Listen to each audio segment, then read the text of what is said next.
सदा भजे।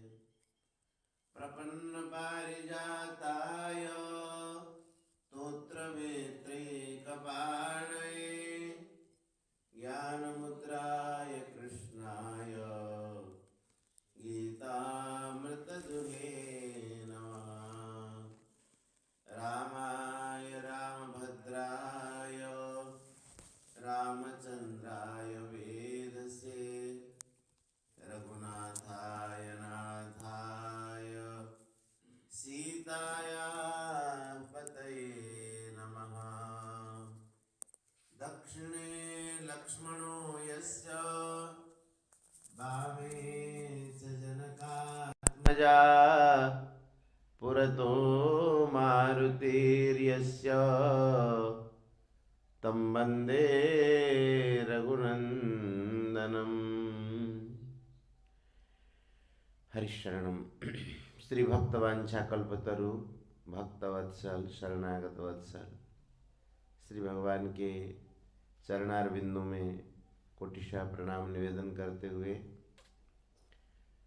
संत महापुरुषों के श्री चरणों में, गुरुजनों के श्री चरणों में कोटिशः प्रणाम निवेदन करते हुए उनकी महती अनुकंपा से हम लोग प्रातःकाल परम श्रद्धेय स्वामी जी महाराज जी के सत्संग के पश्चात अध्यात्म रामायण के माध्यम से भगवत लीला कथा का और सत्संग का परम आनंद ले रहे हैं। कथा के क्रम में राम गीता का अतिशय मार्मिक प्रकरण चल रहा है। कल हम लोग यह चर्चा कर चुके हैं कि जैसे स्फटिक मणि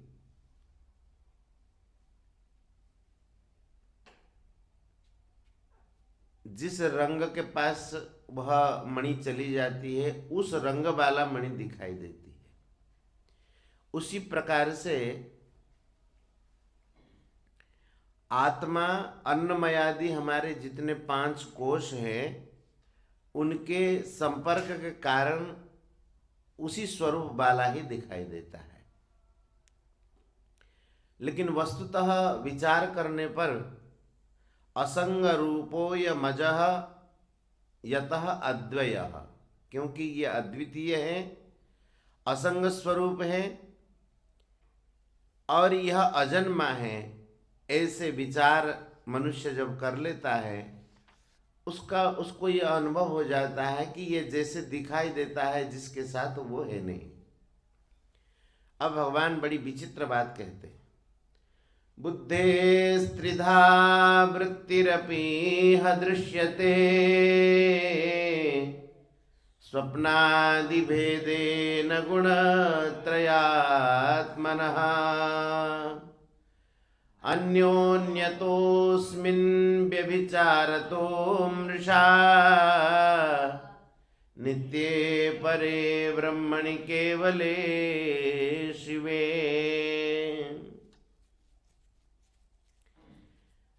यहाँ कहते हैं कि ये जो त्रिगुणात्मिका बुद्धि है, सत्व रज और तम तीनों गुणों वाली जो बुद्धि है, इसकी 3 वृत्तियां हैं। वृद्धे स्त्रिधा वृत्ति अपि दृश्यते। संसार में हम लोग देखते भी हैं बुद्धि की 3 वृत्तियां हैं, जागृत, स्वप्न और सुषुप्ति। ये बुद्धि की ही 3 वृत्तियां हैं। बुद्धे स्त्रिधा वृत्ति अपि इह दृश्यते। क्या क्या है? स्वप्नादि भेदेन, कभी स्वप्न देखता है, कभी जागृत अवस्था में जाता है और कभी सुषुप्ति में जाता है। तो कहते हैं कि अन्योन्यतोस्मिन् व्यभिचारतो मृषा, एक ही बुद्धि तीनों में जाने वाली है, कभी स्वप्न में, कभी सुषुप्ति में और कभी जागृत में। हम लोग अनुभव नहीं करते, कभी स्वप्न में चले जाते हैं, अभी जागृत अवस्था में हैं, कभी स्वप्न देखते हैं, कभी गाढ़ नींद में सो जाते हैं। तो बुद्धि एक प्रकार से व्यभिचरित हो गई। व्यभिचरित मतलब निद्रा में भी जाती है, जागृत में भी आती है और स्वप्न में भी। लेकिन वस्तुतः देखा जाए कि एक परमात्म स्वरूप का जो बोध हो जाता है, ये जागृत स्वप्न सुषुप्ति तीनों अवस्थाएं उसको मिथ्या प्रतीत होने लगती, एक तूर्य अवस्था का उसको बोध हो जाता है। इन वृत्तियों का जब चतुर्थ अवस्था का उसको बोध हो जाता है, इन वृत्तियों का सर्वथा उनको अभाव मालूम होता है। नित्ये परे ब्रह्मणि कल्पिते शिवे, तो कल्याण स्वरूप जो नित्य परब्रह्म परमात्मा में ये सब मृषा, मृषा माने परमात्मा तत्व का बोध हो जाए, ये जागृत स्वप्न सुषुप्ति ये तीनों अवस्थाएं नहीं रहती, ऐसा कहते हैं। अब कहते देहेन्द्रिय प्राण मनश्चिदात्मनाम संघादजस्रम परिवर्तते धियः वृत्तिस्तमो मूलतयाज्ञलक्षणा यावत् भवेत् तावदसो भवोद्भवः। देह, इंद्रिय, मन, प्राण और चेतन, देह इंद्रिय मन के साथ चेतन का मिलना हुआ अथवा मिलना हम स्वीकार करते हैं, इसको संघात कहते हैं। कहाँ पर आया गीता जी में संघात चेतना? क्या है श्लोक?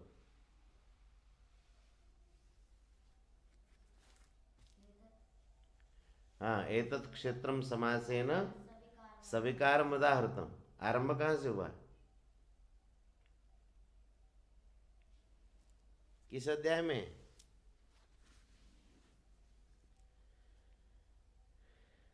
किस अध्याय का श्लोक है? 13वें अध्याय का। उसमें कहते हैं कि उसमें आरंभ में बताते हैं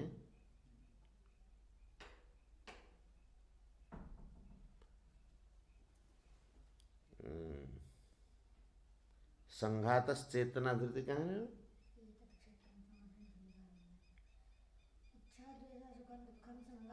इच्छा द्वेष सुखम दुखम संघातस चेतना धृति एतत् क्षेत्रम समासेन सविकार मुदाहृतम। बोले कि इनका संघात, संघात माने समूह, जिसमें चेतना का भी सम्मिश्रण है, तो बोले वो क्षेत्र है संघात अजस्रम परिवर्तते धियः। बुद्धि की जो वृत्ति है वह भी इनके साथ मिली हुई है और ये सारे के सारे परिवर्तनशील, बदलने वाले हैं। वृत्तिस्तमोमूल तयाज्ञ लक्षणा, वृत्ति जो है ये तमस का मूल है, तमगुण से ये उत्पन्न होने वाली है, इसलिए यह अज्ञान स्वरूपा है। और जब तक इसके साथ मनुष्य संबंध मानता रहता है तब तक ये संसार में ऐसे ही भ्रमण करता रहता है। यावत भवेत् तावदसो भवोद्भवः, भव उद्भव माने संसार में, तब तक ये जन्म होता रहता है, मृत्यु के साथ रहता है। कब तक? जब तक ये देह इंद्रिय इच्छा द्वेष सुखम दुखम संघातस चेतना धृति इनके साथ जब तक और बुद्धि की वृत्ति के साथ जब तक संबंध मानता रहेगा तो संसार में जन्म मृत्यु का चक्र उसका चलता रहेगा। लेकिन जब नेति प्रमाणेन निराकृताखिलो हृदा समास्वादित चिद्घनामृतः त्यजेत अशेषम जगदात् तसद्रसम पित्वा यथाम्भ प्रजहाति तत्फलम। बहुत एक सुंदर बात कहते हैं, नेति नेति के द्वारा, यह हमारा स्वरूप नहीं, यह हमारा स्वरूप नहीं, यह हमारा स्वरूप नहीं, ऐसा जब छोड़ जाता है, बताए थे ना, नेति का मतलब न इति, यह अब ये कोई कहे कि ये हमारा स्वरूप है, ये स्वरूप है, तो शरीर में ये स्वरूप है, हमारा ये स्वरूप नहीं है, ऐसा ऐसा करके जब स्थूल सूक्ष्म कारण तीनों शरीर से वो अतीत को चला जाता है। नेति प्रमाणेन निराकृता अखिल, अखिल निराकृता, सबको जब निराकरण कर देता, यह मेरा स्वरूप नहीं, यह मेरा स्वरूप नहीं, जब इस प्रकार से संसार का निराकरण कर देता है, तब क्या होता है कि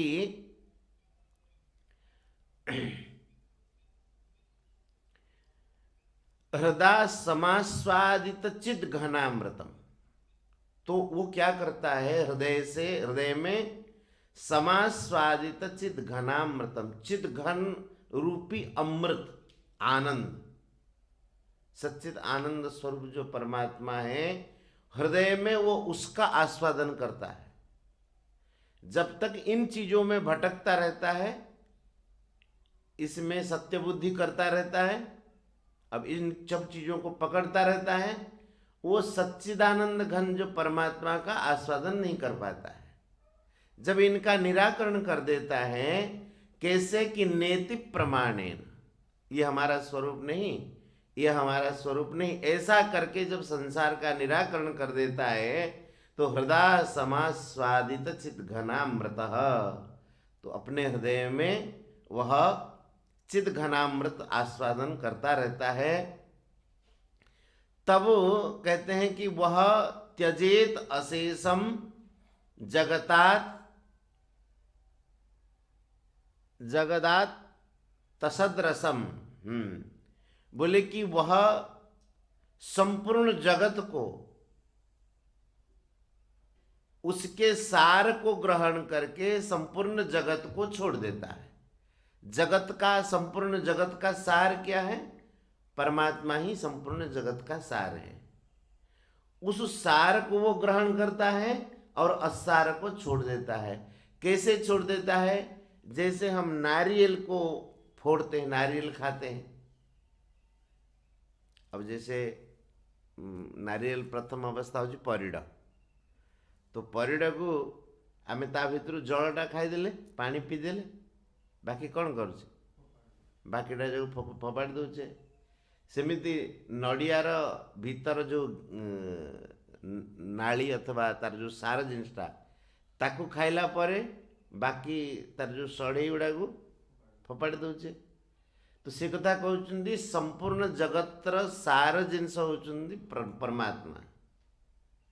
से परमात्मा को हृदय रे ग्रहण करके सच्चिदानंद स्वरूप भगवान को अनुभव करके मनुष्य सेमिति बाकी सब जिनिस को छाड़ देवा कथा। केमिति कि पित्वा यथाम्भ प्रजया प्रजहाति तत्फलम, यथा अंभ पित्वा, अंभ पित्वा माने जल को पी करके मनुष्य जैसे बाकी नारियल को फेंक देता है, नारियल का जो ऊपर भाग है उसको फेंक देता है, उसी प्रकार से संपूर्ण जगत को त्याग कर देता है।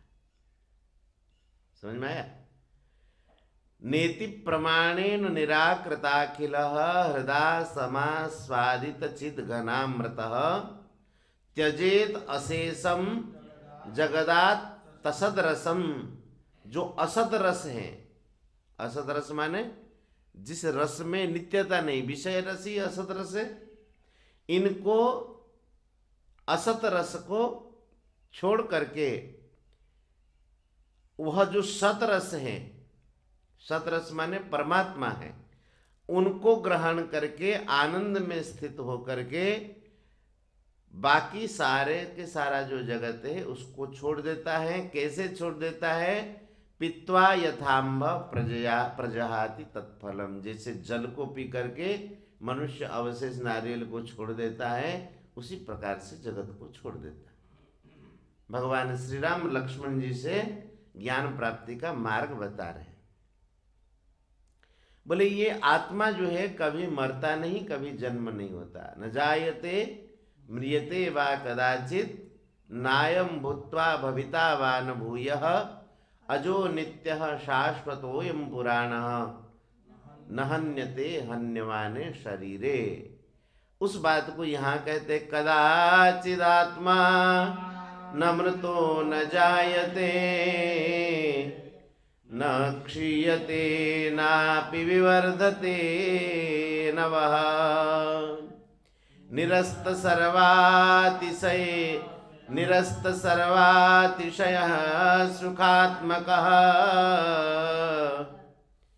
स्वयं प्रभा सर्वगतो यमद्वयः कदाचित आत्मा न मृतः न जायते। ये तो न तो मरता है और न ही जन्म होता है। न जायते म्रियते वा कदाचित, कभी मरता भी नहीं और जन्म भी नहीं होता। न क्षीयते, शरीर के जितने गुण हैं सद्गुण षडगुण जो शरीर के हैं, आत्मा के ऐसे गुण नहीं। न क्षीयते, कभी यह क्षीण नहीं होता, नष्ट नहीं होता।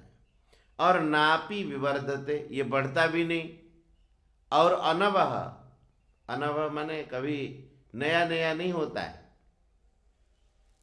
अनवह माने पुराना, नव माने नया। ये कभी पुराना नहीं होता है, जैसे पहले था अभी भी वैसे ही है। ऐसा कभी लगता है कि जगन्नाथ जी पुराने हो गए अब नए कोई ठाकुर जी आएंगे, भगवान पुराने हो गए अब नए भगवान आ जाएंगे, ऐसा लगता है?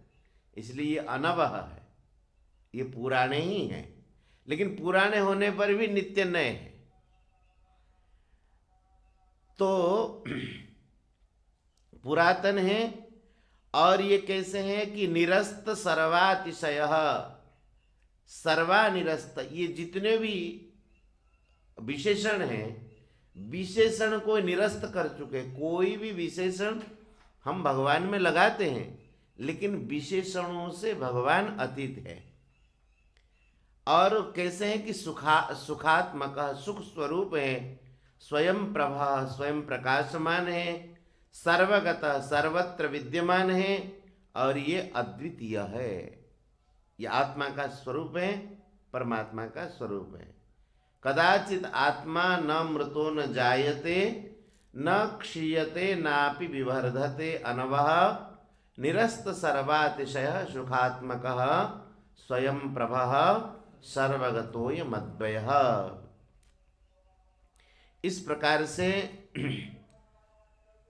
जब आत्मा परमात्मा का ऐसा स्वरूप है, एवं विधे ज्ञानमये सुखात्मके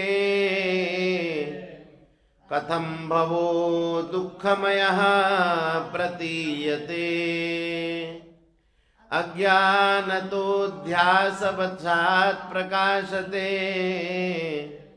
ज्ञाने विलीयेत विरोधतः क्षणात्।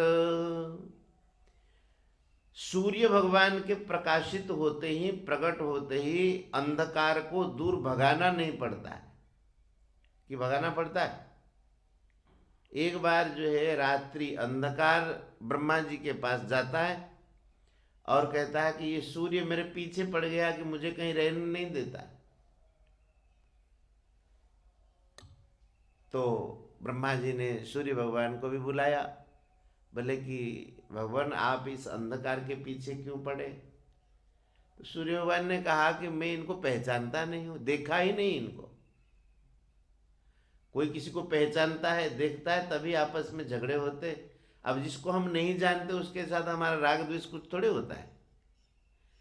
तो सूर्य भगवान ने कहा कि जब इसको देखे ही नहीं तो हम इनको क्यों इनके पीछे पड़ेंगे, इनके साथ द्वेष करेंगे। तो कहना चाहते हैं कि देखो आत्मा का स्वरूप तो ऐसा है, और ये कैसा है कि एवं विधे ज्ञानमय सुखात्मके, ये ज्ञान स्वरूप है और सुख स्वरूप है। बोले कि संसार का स्वरूप कैसा है? संसार का स्वरूप कैसा है? मामुपेत्य पुनर्जन्म दुखालयम अशाश्वतम, अशाश्वतम न रहने वाला है और दुख स्वरूप है। संसार का तो ऐसा स्वरूप है जो न रहने वाला और दुख स्वरूप है। और आत्मा का, परमात्मा का स्वरूप कैसे है कि जो पहले बता दिया, सुख स्वरूप है, चिदात्मक है, ज्ञानमय है। बोले ऐसे सुख स्वरूप परमात्मा में संसार की प्रतीति कैसे हो सकती है? वहां संसार कैसे रह सकता है? आता नहीं, जहां राम तहां काम नहीं, जहां काम नहीं राम, और रवि रजनी इकट्ठाऊं, दोनों की रह सके, ऐसा कुछ है। दोनों कैसे एक जगह रह सकते? रवि और रजनी, सूर्य भगवान और रात्रि दोनों एक साथ कैसे रह सकते? सूर्य के आते ही रात्रि चली जाती है। वस्तुतः देखा जाए तो रात्रि करके कुछ है ही नहीं। अंधकार प्रकाश के अभाव को ही अंधकार कहते हैं। अंधकार स्वतंत्रता से कुछ है क्या? प्रकाश नहीं, इसलिए अंधकार है। प्रकाश कर दो, अंधकार कहाँ चला जाता है कुछ पता चलता है? कहाँ चला गया, छुप गया, उसकी सत्ता नहीं है। वही बात बताना चाहते हैं, जो दुख स्वरूप संसार है वह सुखमय आनंद कंद और ज्ञानमय परमात्मा में कैसे प्रकाशित हो सकती, कैसे प्रतीत हो सकती? ये तो केवल एक अज्ञान से उत्पन्न हुआ है। संसार का दुख अज्ञानतः अध्यास वशात प्रकाशते। ये संसार कैसे प्रकाशित होता है? अज्ञान के कारण और अध्यास के कारण। अध्यास माने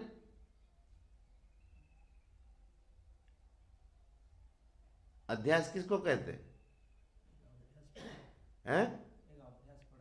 अध्यास, अध्यास, अभ्यास नहीं।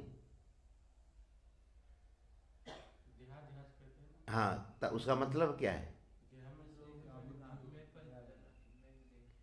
जो वस्तुतः है नहीं, जैसे कहीं रस्सी पड़ी हुई है। अब रस्सी कोई सर्प है,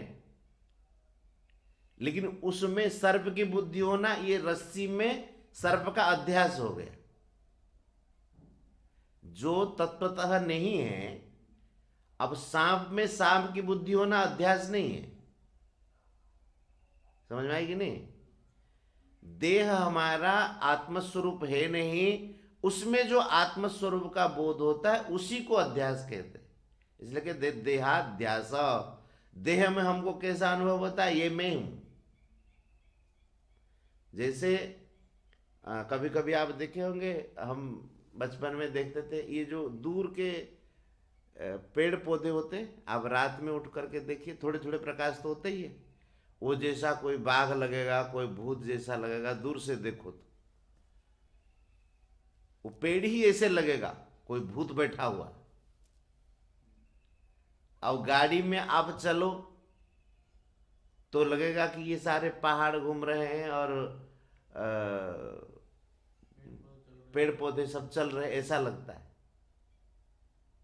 जब आप उधर देखेंगे तभी लगेगा, अपने गाड़ी की ओर देखेंगे तो नहीं लगेगा। जैसे ट्रेन में दो आप बैठे हैं, एक ट्रेन में, एक ट्रेन पास में है, तो उधर वाली ट्रेन चलते ही लगेगा कि ये ट्रेन हमारी गाड़ी चल रही है, ऐसा नहीं लगता? अपने गाड़ी की ओर देखो, अरे तो ये तो स्थिर है, गाड़ी तो वही चल रही है। तो इसी को ही अध्यास कहते, जो नहीं हो और उसमें है बुद्धि होना, रस्सी में सर्प का ज्ञान होना, इसको अध्यास कहते। अभ्यास अलग है, अध्यास अलग है। तो यहां कहते हैं, देखो ये संसार की प्रतीति कैसे होती है? अज्ञानतः अध्यास वशात प्रकाशते। अध्यास के कारण जो नहीं है उसी में है बुद्धि जो होती है, उसके कारण प्रकाशित ये होता है। और वस्तुतः देखा जाए कि ज्ञान के होने पर, ज्ञाने विलीयेत विरोधतः क्षणा, ज्ञान के प्रकाशमान हो जाने पर उसी क्षण ही वो विलीन हो जाता है। कौन? संसार। संसार करके कुछ है तो नहीं। अब जैसे घनघोर अंधकार कहीं हो, वहां आप लेकर के एक दिया सिलाई लगा देंगे तो अंधकार को दूर करने में कितना समय लगेगा? तुरंत। तो अंधकार तो कुछ है नहीं ना, प्रकाश के अभाव का नाम ही अंधकार। और आप जैसे ही प्रकाश करते अंधकार नहीं है। ऐसे ज्ञान होने में ऐसा नहीं लगता है बहुत समय लगता है, ऐसा नहीं, तुरंत चमक जाएगा। हाँ, उसकी प्रस्तुति में समय लगता है। समय लगता मतलब हम जितने तेजी से लगेंगे समय लगेगा। अब जैसे मान लीजिए कहें अध्यात्म रामायण को पढ़ने में कितना समय लगेगा, अब कितना क्या कहें, ना पढ़ो तो समय ही समय लगेगा। नहीं, रोजाना थोड़ा थोड़ा पढ़े तो बहुत ज्यादा लगेगा, और अगर ना पढ़े तो समय ही समय लग रहा कि पढ़ ही नहीं रहे। तो वैसे ही आत्म तत्व के ज्ञान में कितना समय लगेगा? बोले ध्यान ना दो तो समय ही समय लगेगा, और ध्यान दो तो प्रकाशित हो जाएगा। ध्यान ना दो तो बूढ़े हो जाएंगे, मर जाएंगे, अनेक योनियों में चले जाएंगे, समय ही समय लगेगा, होगा ही नहीं। वो बात कहना चाहते हैं।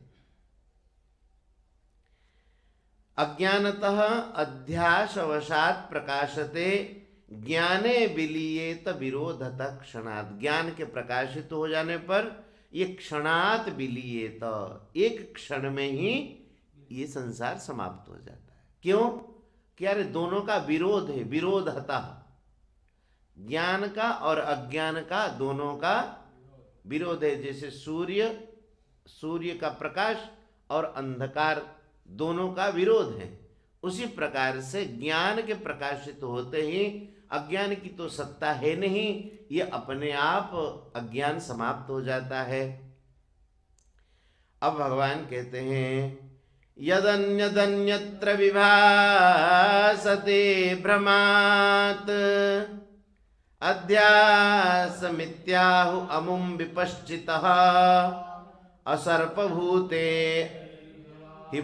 असर्पभूते हि विभावनं यथा रज्ज्वादिके तद्वदपीश्वरे जगत।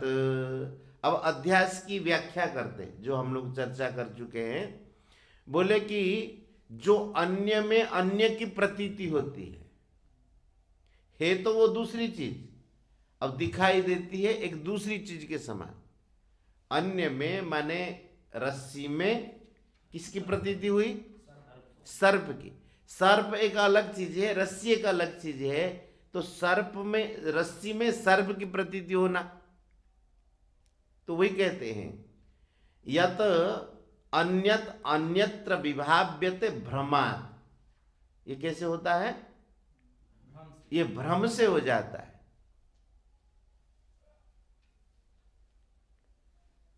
और उसी को ही अध्यास कहते। अध्यासम इति आहु अमुम विपश्चित। विपश्चित माने ज्ञानी पुरुष, अमुम अध्यासम आहु, इसी को ही अध्यास कहते। किसको?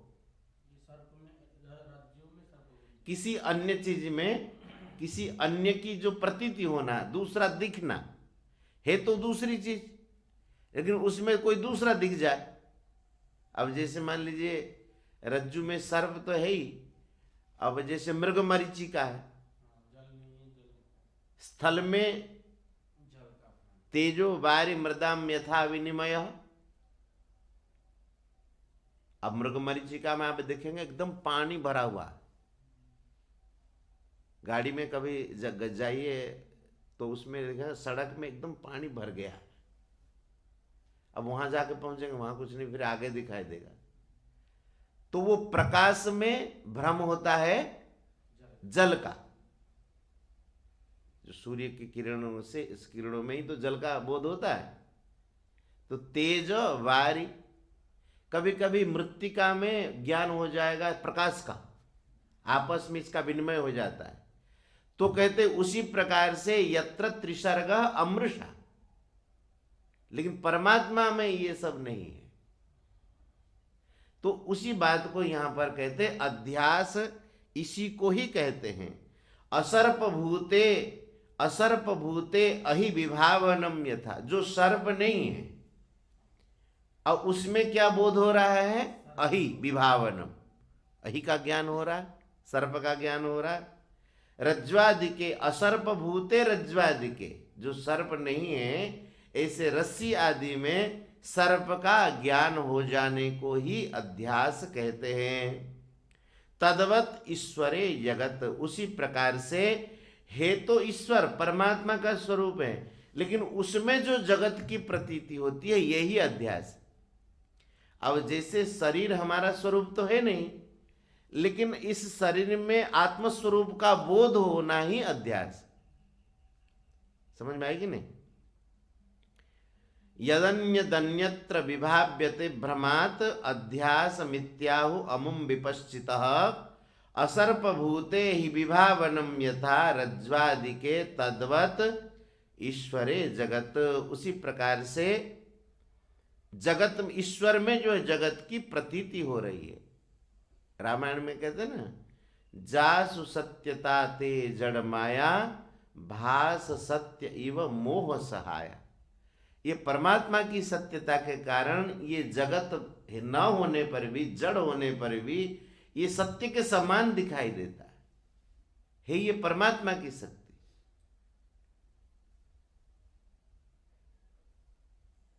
हे सो सुंदर हे सदा, नहीं सो सुंदर नाय, हे सो परगट दिखिए, नहीं सो परगट दिखिए, हे सो दिखे न। जो है परमात्मा वो हर समय सुंदर है, और जो नहीं है वह कभी है ही नहीं, लेकिन दिखता है नहीं, लेकिन वस्तुतः वो है की सत्ता से ही दिखता है। अब जैसे ये बल्ब आदि हम लोग लगाते हैं, इसका जो प्रकाश है ये है तो जड़, लेकिन बिजली के प्रकाश से ही प्रकाशित होते हैं। तो उसी प्रकार से कहते हैं परमात्मा में ही, ईश्वर में ही संसार की प्रतीति हो रही है। और विकल्प माया रहिते चिदात्मके, हंकार ऐसा प्रथमः प्रकल्पितः, अध्यास एवात्मनि सर्वकारणे, निरामये ब्रह्मणि केवले परे। वो परब्रह्म परमात्मा कैसे है कि निरामय है। निरामय माने जिसमें किसी प्रकार का कोई दोष नहीं। यहाँ रोग का अर्थ परमात्मा में क्या रोग होगा, किसी प्रकार का कोई दोष नहीं है। और जो कि विकल्प माया रहित है, विकल्प से भी रहित है और माया से भी रहित है, और जो कि चिद स्वरूप है।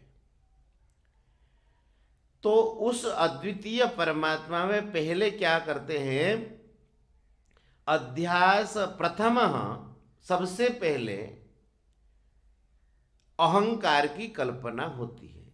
अध्यास एव आत्मनि सर्व कारणे निरामय ब्रह्मणि कल्पिते पर, जो केवल है, अद्वितीय है, परमात्मा है, सबके कारण है, निरामय है, ऐसे जो परमात्मा है, प्रथम अध्यास एव प्रकल्पित, प्रथम अहंकार एव प्रकल्पित।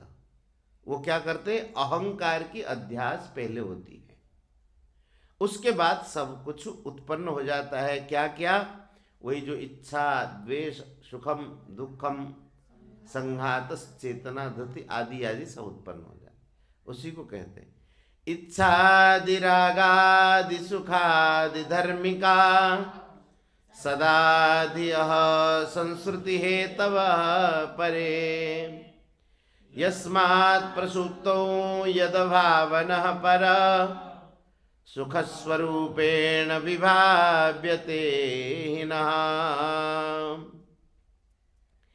बोले कि इच्छादि रागादि सुखादि, इच्छा आदि, इच्छा का मतलब इच्छा अनिच्छा, रागादि का मतलब राग और द्वेष, और सुखादि मतलब सुख और दुख दोनों, अनेक प्रकार के सुख अनेक प्रकार के दुख। तो ये जो इच्छा राग और सुख आदि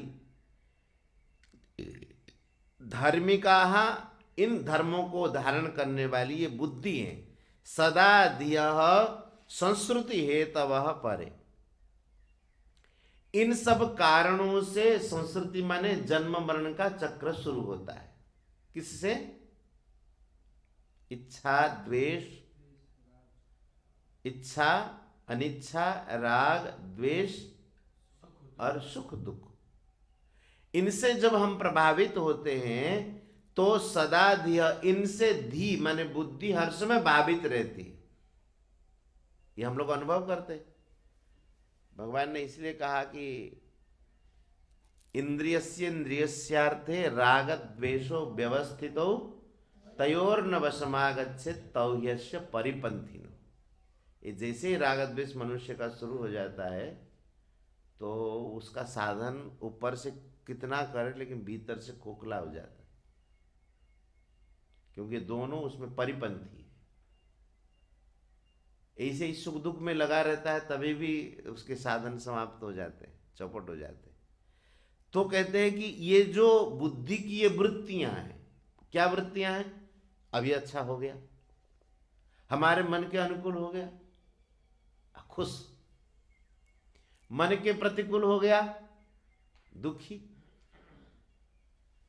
हमारे इच्छा के अनुकूल, हम ये चाहते हैं, ये नहीं चाहते, सुखी होना और दुखी होना, राग होना अथवा द्वेष होना, ये बुद्धि की ही वृत्तियां। बुद्धि जब इन वृत्तियों से भावित रहेगी तब तो उसका जन्म मृत्यु का चक्र भी बना रहेगा, नहीं छूटेगा। नहीं, फिर देखो, यही संस्कृति है, तब संस्कृति माने जन्म मृत्यु के यही कारण है। क्या क्या? इच्छा, अनिच्छा, राग, द्वेष, सुख, दुख, ये जो बुद्धि की वृत्तियां हैं यही जन्म मृत्यु का कारण है। बोले कि जब सुषुप्ति अवस्था में हम चले जाते हैं, सुषुप्ति में सो जाते हैं, एक गाढ़ नींद में जब सो जाते हैं, कोई कितना ही आपके स्वादिष्ट, आपको प्रिय लगने वाली चीज ला करके आपके पास रख दे अथवा आपके मुंह में ठूस दे, तो आपको सुख दुख का बोध होता है कि बढ़िया चीज खाने को मिली। किसी प्रकार का आपके पास भर भर के नोट रख दे, 2,000 रुपए के, 200 करोड़ रुपए रख दे पास में, और क्या कहें, उसी उन पैसों के गद्दी में उसमें मंडप बना करके उसी में आपको सुला दिया जाए। अब अभी हमारे को कोई दे दे पैसा तो कितनी खुशी होती है भीतर से, लेकिन उसमें मंडप बना दे और उस नोट के मंडप में आपको सुला दे और आप एकदम गाढ़ नींद में चले गए सुषुप्ति में, तो उसका कोई बोध होता है? उस समय कुछ राग द्वेष रहता है? ये हमारा प्रिय है, ये अप्रिय है, ये अच्छा है, ये बुरा है, ऐसा कुछ रहता है? कुछ भी नहीं रहता। तब कितनी शांति मिलती है, लगता है कि वाह, अब सो जाए तो बढ़िया लगे। दिन में मनुष्य थकता है तो सोने की इच्छा करता है। थकता कैसे? इन विषयों के संबंध से थकता है। जो ज्यादा विषयों के संबंध में आया होगा वो थकेगा ही, उसका कोई उपाय नहीं है। नहीं, जो विषयों के संबंध में कम आएगा वो कम थकेगा। ये रजोगुण जो मनुष्य को थका देते हैं। तो सुषुप्ति होने से उस समय इच्छा अनिच्छा कुछ नहीं है, राग द्वेष नहीं है, और क्या, सुख दुख नहीं। सुषुप्ति से जगने के बाद फिर उन वृत्तियों को पकड़ता है ना, उस समय क्या है? कुछ नहीं। तो बोले कि जब कुछ नहीं है उस समय तब सुख मिलता है, शांति मिलती है, लगता है कि वाह वाह बढ़िया नींद आई और सो गया, इतनी शांति मिली, क्या कहना। तो कहते वो सुषुप्ति में होने के कारण तत्व का बोध नहीं हुआ। वैसी स्थिति जागृति में हो जाए। कैसे? सुषुप्ति में जैसी स्थिति होती है वैसी स्थिति अगर जागृति में हो जाए, जैसे हम लोग अभी जी रहे, तो न इच्छा है, न द्वेष है, न राग है, न द्वेष है, न सुख है, न दुख है, तो ऐसी स्थिति अभी हो जाए तो वो फिर आनंद में चला जाएगा। जितना हम लोग ये, आप देखेंगे कोई पाइप को बाहर आप डाल दीजिए, प्लास्टिक पाइप हो, थोड़े ही दिन में वो नष्ट हो जाएगा। क्यों? सर्दी और गर्मी से, दोनों के प्रभाव से वह संकोचन और प्रसारण उनसे खींचता रहता है, कभी सिकुड़ता है कभी खींचता है, तो पाइप बहुत जल्दी नष्ट हो जाएगा। घर के भीतर रखिए, ज्यादा दिन टिकेगा। तो अंतःकरण का जो बर्बादी होती है, अंतःकरण की तो बर्बादी होती है, ये राग द्वेष, सुख दुख और हर्ष शोक, इच्छा द्वेष आदि से ही समाप्त हो जाता है। नष्ट हो जाता है। नष्ट हो जाता है का मतलब, नष्ट हो जाता है का मतलब ये परमात्मा में फिर नहीं लगता, उसको संसार चक्र में घूमता रहता है। उसी बात को यहां बताते हैं, देखो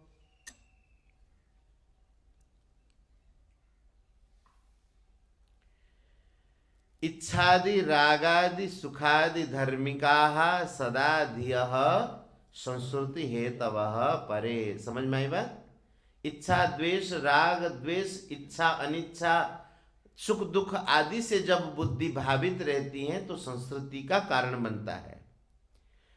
यस्मात् प्रसूतौ तदभावनः परः, प्रसुप्ति अवस्था में, नींद की अवस्था में इन सब का अभाव हो जाता है तो सुख स्वरूपेण विभाव्यते ही नः, तो हमें अपने सुख स्वरूप का बोध होता है। लेकिन उस समय मन बुद्धि आदि अज्ञान में चले जाने के कारण उस सुख स्वरूप के बोध को हम लोग समझ नहीं पाते। मन बुद्धि इत्यादि जब जागृति में रहे और ऐसी स्थिति का बोध हो तो तत्व ज्ञान हो जाएगा। इसीलिए 6ठे अध्याय में गीता जी के एक श्लोक आता है, बुद्धिग्राह्यम अतीन्द्रियम सुखम आत्यंतिकम यत्तत् बुद्धिग्राह्यम अतीन्द्रियम। कहते वो परमात्मा का सुख कैसा है, इंद्रियों से तो अतीत है, लेकिन बुद्धिग्राह्यम, बुद्धिग्राह्यम माने उस सुख को बुद्धि उस समय ग्रहण करती है। किस समय? समाधि में जब स्थित होता है, ध्यान में जब स्थित होता है, ध्यान का प्रकरण है ये। बोले जो वह आत्यंतिक सुख है, देखो दो बातें हैं, सुषुप्ति में भी आत्यंतिक सुख मिला है ना, ये जो बता रहे हैं सुख स्वरूप का बोध तो सुषुप्ति में भी हुआ, लेकिन वह सुख जो है बुद्धिग्राह्य नहीं था। क्यों? बुद्धि उस समय अज्ञान में चली गई थी। लेकिन समाधि में जो सुख मिलता है वो इंद्रियातीत तो है, किसी विषय और इंद्रियों का वहां पर संपर्क नहीं है, लेकिन वह जो आत्यंतिक सुख उसको ध्यान में मिलता है वह बुद्धिग्राह्य है। बुद्धिग्राह्य का मतलब उस समय बुद्धि जागृत रहती है और उस सुख को अनुभव करती है। जब उस सुख को जागृत अवस्था में बुद्धि अनुभव करती है तो बुद्धि में जो भ्रम रहता है कि विषयों से सुख मिलता है, उसका भ्रम दूर हो जाता है। तो विषयों से सुख नहीं है, इनसे अतीत होने पर भी अपने आप में सुख। आई समझ में बात? तो ये ध्यानावस्था में सुख का अनुभव करते हैं, इसलिए सुखम आत्यंतिकम यत्तत् बुद्धिग्राह्यम अतीन्द्रियम वेत्ति यत्र न चैवायम स्थितम चलति तत्वतः। जिसको जान जाने के बाद फिर उससे वो विचलित नहीं हो जाता, वैसा सुख। बड़ी बढ़िया बात कहते भगवान।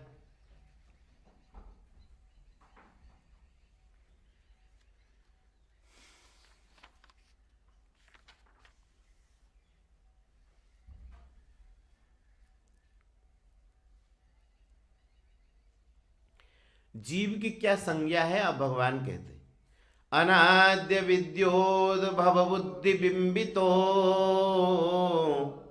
जीव प्रकाशो यमितेर्यते चितः आत्मा धियः साक्षितया पृथक् स्थितो बुद्ध्या परिच्छिन्न परः स एव ही। कहते कि अनादि अविद्या के कारण, अनाद्य विद्योपहतात्म संविदा है ना, तो अनादि जो अज्ञान है, अविद्या है, उससे जो उत्पन्न हुई बुद्धि, उस बुद्धि में चेतना का प्रतिबिंब होता है। किसमें? बुद्धि में चैतन्य का जो प्रतिबिंब होता है, प्रकाशित होता है, उसी को ही जीव कहते हैं। जिसको हम लोग पहले पढ़े हुए, जिसको चिदाभास कहते हैं। चित्त का आभास बुद्धि में है, उसी का नाम ही जीव है। लेकिन आत्मा है, बुद्धि के जो साक्षी हैं वो आत्मा है।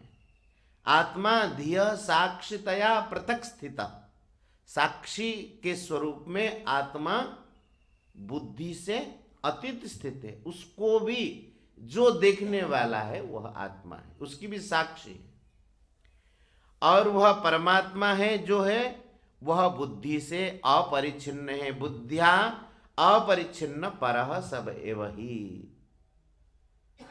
जो बुद्धि से ढका हुआ नहीं है वह आत्मा परमात्मा है। तीन बातें हुई, एक जीव, एक आत्मा और एक परमात्मा। जीव किसको कहते हैं? अनादि अज्ञान के कारण बुद्धि में जो चैतन्य का भास होता है, चैतन्य का प्रकाश पड़ता है, उसी का नाम जीव है। और बुद्धि के जो साक्षी हैं वो आत्मा बुद्धि से अलग है, और परमात्मा तो बुद्धि से अतीत है, उससे परिच्छिन्न है नहीं। कहते हैं कि अब आगे बताते हैं, चिद्बिंब साक्षात् मधियाम प्रसंगतः स्वेकत्र वासादनलाक्तलोहवत् अन्योन्य मध्यासवसात् प्रतीयते जड़ा जड़त्वं च चिदात्मचेतसः। बोले कि देखो, अग्नि के साथ लोहे का स्पर्श हो जाए, अग्नि में लोहा लेकर के रख दीजिए, वो गर्म हो जाए लोहा, तो अग्नि और लोहे में आपको तफात नहीं दिखेगा। अग्नि का जो काम है वो लोहे का भी काम हो जाएगा, और जो लोहे का काम है वो अग्नि का भी काम हो जाएगा। एक में दूसरे का आवेश हो गया। नहीं, अग्नि का क्या काम है? जलाना। दाहिका शक्ति अग्नि में और प्रकाशिका शक्ति भी है। किसी लोहे में प्रकाशिका शक्ति है क्या? लोहे में प्रकाशिका शक्ति नहीं है ना। लेकिन उस अग्नि में तपाया हुआ जो लौह पिंड है, उसको अगर आप कहीं रख देते तो प्रकाश हो जाएगा। थोड़ा ही प्रकाश होगा, लेकिन प्रकाश होगा कि नहीं होगा? और अग्नि को आप पकड़ करके किसी को मारना चाहे तो मार सकते हैं क्या? लेकिन उस लौह पिंड को किसको अगर पकड़ के मार दो तो उसको लग जाएगा। तो जैसे अग्नि में लौह पिंड का एक दूसरे से, अग्नि और लौह पिंड एक दूसरे से दूसरे के गुण आ गए, उसी प्रकार से दोनों का तादात्म्य हो गया। अग्नि में लौह का आकार और अग्नि का कोई आकार है? किस आकार वाली है अग्नि? आकार नहीं। लेकिन लौह, जैसे मान लीजिए लौह पिंड ऐसा हो और इसमें अग्नि लगा दी जाए, काहे उसको परेशान करते? तुम परेशान होते उसको परेशान कर। वो तो खुद सो रहा है, एक तो सो रहा है, तुम उसके पीछे डिस्टर्ब हो रहे हो बारंबार। कोई जगाने से वो समझेगा? तुम जो समझते वो नहीं समझ पाओगे, और हमें डिस्टर्ब बार बार होता है। एक सो रहा है तो सोने दो। अग्नि में जैसे लोहे का संपर्क हो जाए गया और लोहा ऐसा रूप वाला है, तो अग्नि के साथ संपर्क होने पर ये अग्नि भी ऐसा रूप वाला दिखाई देगा कि अग्नि कैसा? चौकर दिखाई देगा कि नहीं? अग्नि का स्वतंत्र रूप न रहने पर भी वह भी रूप वाला प्रतीत हो जाएगा। और लोहे में उष्णता और जलाने की शक्ति न होने पर भी वह भी जला देगा और उसमें उष्णता भी होगी। समझ में आई बात? उसी प्रकार से ये दोनों का तादात्म्य हो गया। तो कहते हैं कि उसी प्रकार से बुद्धि और आत्मा दोनों का तादात्म्य हो जाने से आत्मा की जो चेतनता है, चैतन्य, वो बुद्धि में आ गई, और बुद्धि की जो जड़ता वो आत्मा में गई। समझ में आई बात कि नहीं? जड़ा जड़त्वम, जड़ और अजड़। जड़ किस में है? बुद्धि में। भगवान ने गीता जी में ही कहा कि ये मेरी अष्टधा अपरा प्रकृति है। क्या क्या?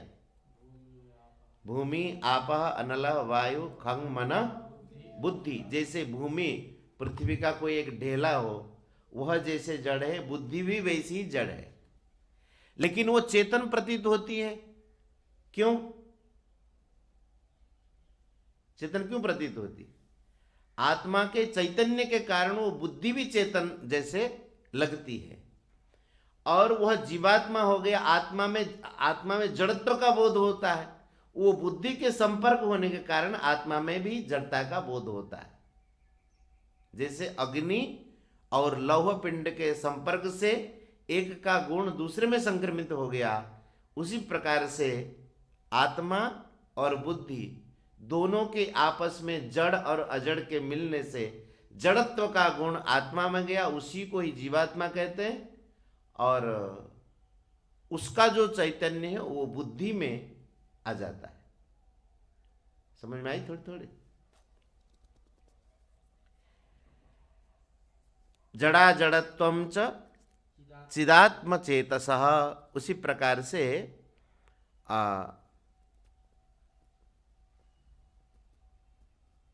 मनुष्य क्या करता है कि अशेषतः सब में फिर वह चैतन्य स्वरूप में भी जड़ का बोध करता है, अनात्म वस्तुओं में भी चैतन्य का उसको बोध होता है। इस प्रकार से यही रोक देते। श्री राम जय राम जय जय राम,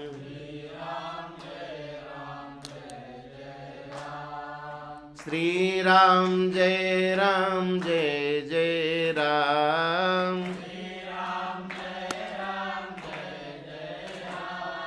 श्री राम जय राम जय जय राम, श्री राम जय राम जय जय राम, श्री राम जय राम जय जय राम,